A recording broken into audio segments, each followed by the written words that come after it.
Representative Johnson, you have been extremely patient, waiting here all night and morning. It is now 9 o'clock in the morning. You have waited a great number of hours, and so I'm excited to hear from you. Well, Mr. Chairman, thank you so much. This is important work the committee's doing, and I certainly appreciate the opportunity to be part of this committee and part of this process. If you would indulge me just one comment on Amendment 20, I was very grateful that you included it in a blocked vote regarding the Czech ammunition initiative. I think it's really important for the United States to support our allies to expand such initiatives, and I'm very pleased that it has already been approved by this committee. Thank you, Representative Johnson. Which amendment would you like to bring up? We have an amendment at the desk, amendment number 40. The clerk will report and distribute. Amendment to H.R. 5300, offered by Ms. Johnson, Ms. Johnson of Texas, page 28. Without objection, further reading of the amendment is dispensed with. The representative is recognized for 5 minutes on the amendment. Thank you, Mr. Chairman. My amendment inserts the authority of a flag to be flown at the discretion of the Secretary. This is in line with the Department of Defense policy and what the House just approved in the NDAA. I am grateful that just last week, several of my Republican colleagues on this committee voted on the House floor to keep that language, and I hope that they will support my amendment to add similar language here in the context of the State Department. Our embassies and consulates around the world are meant to promote the values of the United States and standing up for human rights, and included in this is the rights of the LGBTQ community.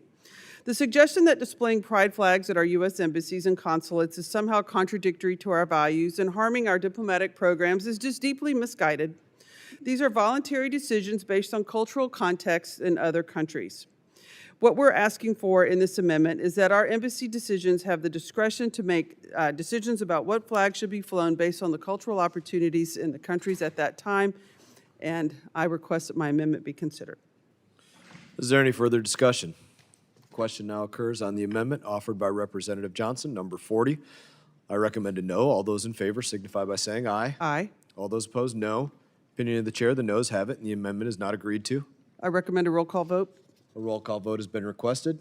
According to the previous announcement, this vote will be postponed.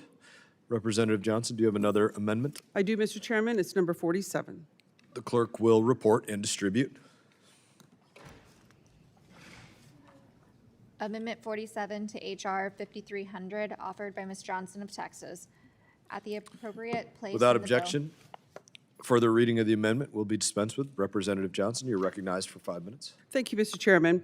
This amendment inserts language supporting survivors of sexual violence from the 1990 war and calling for long overdue accountability of Serbian war crimes.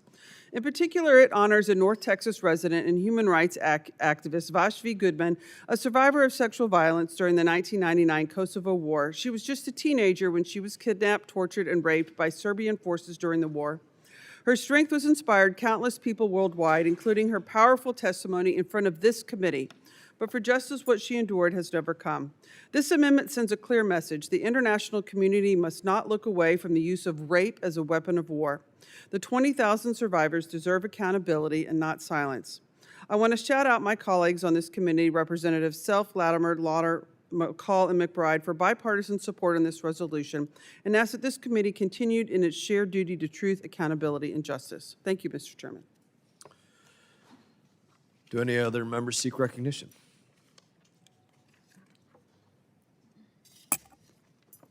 There being no further discussion, the question, you seek recognition? Pardon? Got it. There being no further discussion, the question now occurs on the amendment offered by Representative Johnson, number 47. I recommend a no. All those in favor signify by saying aye. Aye. All those opposed, no. No. Opinion of the chair, the noes have it, and the amendment is not agreed to. Do you have another amendment at the desk? I request a roll call vote, Mr. Chairman. Pursuant to the chair's previous announcement, this vote will be postponed. Do you have another amendment at the desk? I do, Mr. Chairman. It's amendment number 50. The clerk will report and distribute. Amendment 50 to H.R. 5300, offered by Ms. Johnson of Texas. Without objection, further reading of the amendment is dispensed with, and the representative is recognized for 5 minutes. Thank you, Mr. Chairman. My amendment requires an annual briefing to this committee and the Senate Committee on Foreign Relations on the operations of the War Reserve Stockpile Ammunition, Israel, or WRSA-1.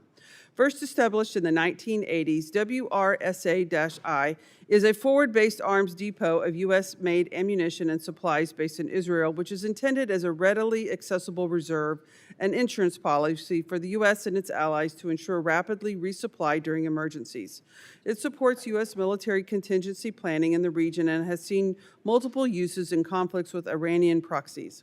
This amendment simply ensures that we know what we are funding, including readiness and the value of the types of munitions, and I urge my colleagues to join me in oversight of an asset that directly impacts the U.S. and allied security interests. And with that, I yield back. Gentlelady yields back. I recommend a no on this for the reason that the State Department does not control all of this information. If you want to know that, we're happy to work with you any given day, week, month to help you get that information through the Department of Defense and CENTCOM. I request a roll call vote. We haven't had a voice vote yet. Oh, yeah, Hold okay. on a minute. There being no further discussion, the question now occurs on the amendment offered by Representative Johnson, number 50. All those in favor, say aye. Aye. All those opposed, no. No. Opinion of the chair, the noes have it. The amendment is not agreed to. A roll call vote has been requested pursuant to the chair's previous announcement. This vote will be postponed. Do you have another amendment? I do, Mr. Chairman. Amendment 54. The clerk will report and distribute. Amendment 54 to H.R. 5300, offered by Ms. Johnson of Texas. Page 226, beginning line 4, strike section 618. Without objection, further reading of the amendment is dispensed with. The representative is recognized. Thank you, Mr. Chairman. This amendment strikes Section 618, revisions to existing global health security and diplomacy authority, which would halt all cooperation with the World Health Organization. On his first day in office, President Trump announced he would withdraw the United States from the World Health Organization, a group housed under the United Nations that guides international health policy by directing and coordinating efforts to promote global health and well-being. Now, with this bill, the majority is going one step further. They are trying to prevent the United States government from even cooperating with the World Health Organization on international pandemic preparedness and prevention. Let me be clear. By refusing to cooperate with the WHO, we are endangering American lives and surrendering American leadership on the world stage. This bill would make our own health agencies less effective, and the end result, no American voice in the room to influence global health policy. We all lived through the COVID-19 pandemic, which grounded the global economy to a halt. Worse, it killed over 1 million Americans and cost the lives of millions of others around the world. We owe it to ourselves, our children, and our grandchildren to use every tool at our disposal to prepare for the next pandemic. This section, as written, ties our hands behind our back. And with that, I yield back. Gentlelady yields back. Do any other members seek recognition? Recognize myself. I would say, as it relates to the World Health Organization, it is leadership to say that our country will not be sheep like other countries and party to an entity that is broken and tainted like the World Health Organization, and many examples could be given, such as their handling of the COVID-19 pandemic and many other things. And it is leadership to not be a part of them. In that, do any other members seek recognition? Seeing none, the question now occurs on the amendment offered by Representative Johnson, number 54. All those in favor signify by saying aye. Aye. All those opposed, no. Opinion of the chair, the noes have it, and the amendment is not agreed to. Request a roll amendment? call vote. Roll call vote has been requested pursuant to the chair's previous announcement. The vote will be postponed. Do you have another amendment? I do, Mr. Chairman. Amendment 56. Clerk shall report and distribute the amendment. Amendment 56 to H.R. 5300, offered by Ms. Johnson Without of objection, Texas. further reading of the amendment is dispensed with. Representative, you are recognized. Thank you, Mr. Chairman. This amendment would strike Section 617 on global health compacts, which would effectively end PEPFAR. The President's Emergency Plan for AIDS Relief, commonly referred to as PEPFAR, is a bipartisan program championed by former President George Bush that has saved over 25 million lives since its creation in 2003.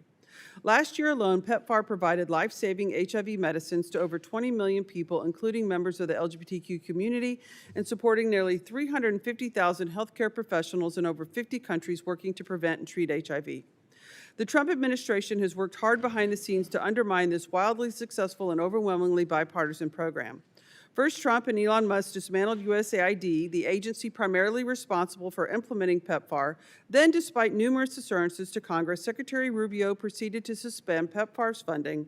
Now the language in this bill will put the final nail in the coffin. What will the world look like without PEPFAR? It will look like the people living with HIV skipping and rationing doses of their medicine. It will look like a mother passing HIV to her infant children, and it will look like the resurgence of HIV and AIDS and the entirely preventable deaths of thousands, if not millions, of the world's most vulnerable people. We know this because we can already see the signs. Around the world, healthcare providers, nonprofits, international aid workers are sounding the alarm. They have and said that life-saving programs are being terminated. Of course, it is impossible to know the full extent of these cuts as Trump administration has not provided data on PEPFAR for months. The PEPFAR website says it is ongoing updates. Throughout PEPFAR's 22-year history, it has received overwhelming bipartisan support.